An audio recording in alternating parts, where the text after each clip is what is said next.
On June 1st, 2026, the United States Bureau of Industry and Security published a guidance document containing a phrase almost no federal agency writes about its own rules. Chips had moved, quote, very likely at scale through a channel the export control regime had never actually closed. The pressure to stop Blackwell-class hardware from reaching Chinese corporate infrastructure did not come from an enforcement action catching a violation.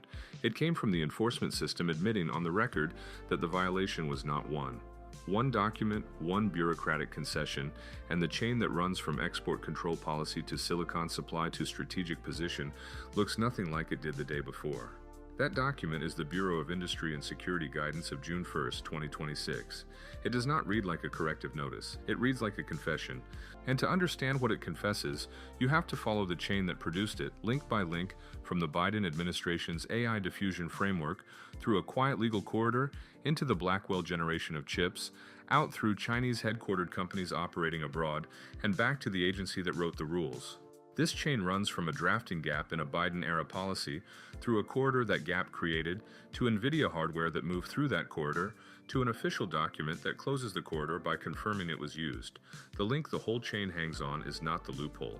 It is the silence that created the loophole. Fix that silence in early 2025, and none of the downstream links form. The Biden administration's AI diffusion framework, introduced in early 2025, established tiered country controls on advanced artificial intelligence chips. The logic was geographic. Shipments to China, to entities in China, to Chinese end users were addressed directly. That part of the rule was confirmed and clear.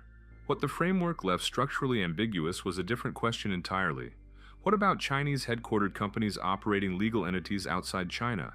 Subsidiaries registered in Singapore, regional offices in the United Arab Emirates, joint ventures incorporated in Europe. The framework's language addressed destination geography. It did not address corporate headquarters nationality. That omission was not an accident of bad faith. It was a drafting gap, the kind that appears when a fast-moving policy process has to make choices about scope and leaves some edges undefined.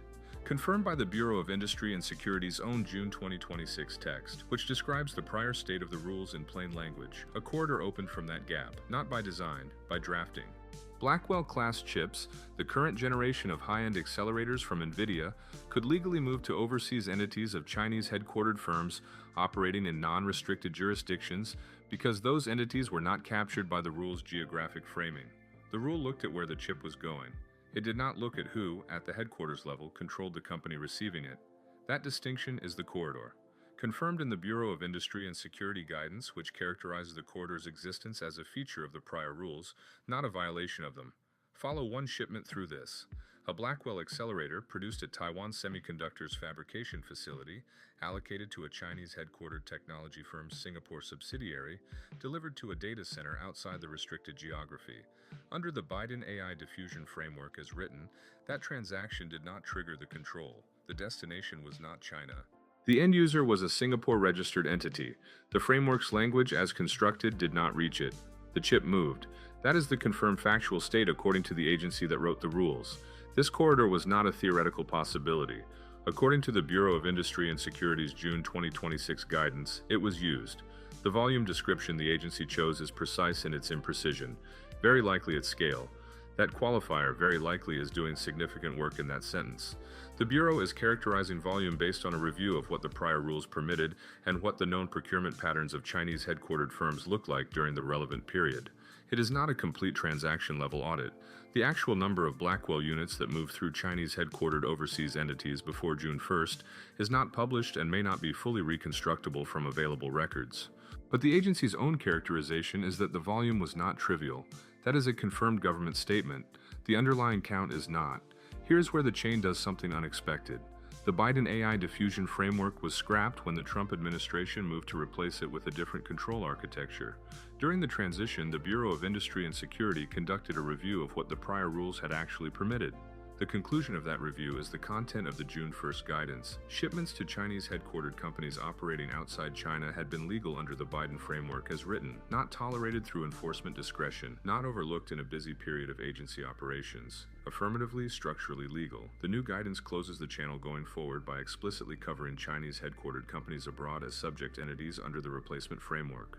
Confirmed because the guidance document itself is the source. The tighter rule did not emerge from catching bad actors. It emerged from the agency confirming there were no bad actors, only a rule that said less than everyone assumed. That is the inversion this chain produces, and it sits at the fourth link. The corrective guidance is simultaneously the strongest enforcement signal the Bureau has issued on this question and the clearest proof of prior permissiveness. You cannot issue the first without producing the second. The act of closing the channel requires the Bureau to describe, in writing, that the channel was open and used. The public record of prior permissiveness exists because of the corrective act, not despite it. Stricter controls generated the evidence of laxity. That is confirmed by the structure of the document itself. The hardest concept in this chain is how a legal corridor can exist inside a control regime that everyone in the strategic community understood as restrictive. Think of it the way a lease works when the landlord forgets to list a room. The tenant is not trespassing in the unlisted room. The room is simply not in the contract. The landlord's options are to add the room to the next lease or to live with the gap. The Bureau of Industry and Security, on June 1, 2026, added the room to the lease and in doing so confirmed that someone had been using it. What follows from that hardware moving is reported in the sense that it is the obvious operational inference, but it is one step further than the document takes it. Blackwell hardware that moved through this corridor during the gap period is now inside the operational infrastructure of Chinese-headquartered firms, wherever those firms are based. That silicon does not unship. The strategic position those firms hold in compute capacity, in model training infrastructure, in supply chain positioning reflects hardware acquired under rules that were, by the government's own written account, permissive. The June 2026 closure draws the line after that hardware moved, not before. Whether those units are fully operational, still in deployment pipelines, or in some cases resold into secondary markets, is not resolved in the guidance. The inference that compute capacity followed hardware acquisition is consistent with the Bureau's framing and with the general pattern of how enterprise hardware procurement works. It is not confirmed at the unit level. The chain also has a forward-facing soft link worth noting. The June 2026 guidance closes the channel as described under the new framework by explicitly covering Chinese-headquartered overseas entities. But whether the new framework's language is itself airtight on the next generation of edge cases is not something this document addresses. The history of this chain is that each control framework has defined a boundary, and the boundary has defined a corridor adjacent to it.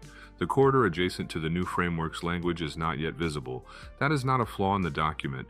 It is the nature of rulemaking in a fast-moving technology environment. The chain from corridor to confirmed use is solid. The chain from confirmed use to confirmed strategic capability is one inference step further than the document takes it. And the chain from the new framework's language to genuine closure is a question the next reporting cycle will have to grade. There is one more connection the individual reports on this story have not drawn directly. Coverage of the Biden AI diffusion rules treated the framework as a significant tightening of export controls on advanced chips. Coverage of Blackwell's export status treated the hardware as subject to that tightening. Neither line of coverage drew the direct connection between the framework's subsidiary gap and the Bureau's own language, very likely at scale as a retrospective admission rather than a forward-looking warning. The June 2026 document is not a new rule in the sense of introducing new legal logic. It is an official acknowledgement of what the old rule permitted. That distinction is the link the individual reports miss. A corrective notice and a confession are not the same document in ordinary rulemaking. In this case, they are the same document. The single link the whole chain hangs on is the decision, at the drafting stage of the Biden-AI Diffusion framework, to leave the overseas subsidiary question unaddressed. Every subsequent move follows from that silence. Nvidia's shipments to overseas entities of Chinese-headquartered firms were consistent with the framework because the framework did not reach them. The routing those firms used was not evasion because there was nothing to evade. And the Bureau's June 2026 guidance is the document it is, confessional in its precision, because the silence at link 1 made all the subsequent links possible. Address the subsidiary question in the original framework, and the corridor never opens. The hardware does not move through it. The Bureau has nothing to confirm. The June 2026 document becomes a routine update rather than a retrospective admission.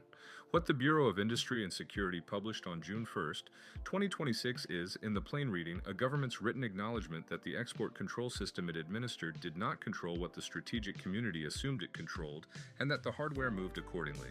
The June 2026 document closes a door and, in the same sentence, tells you the door was open.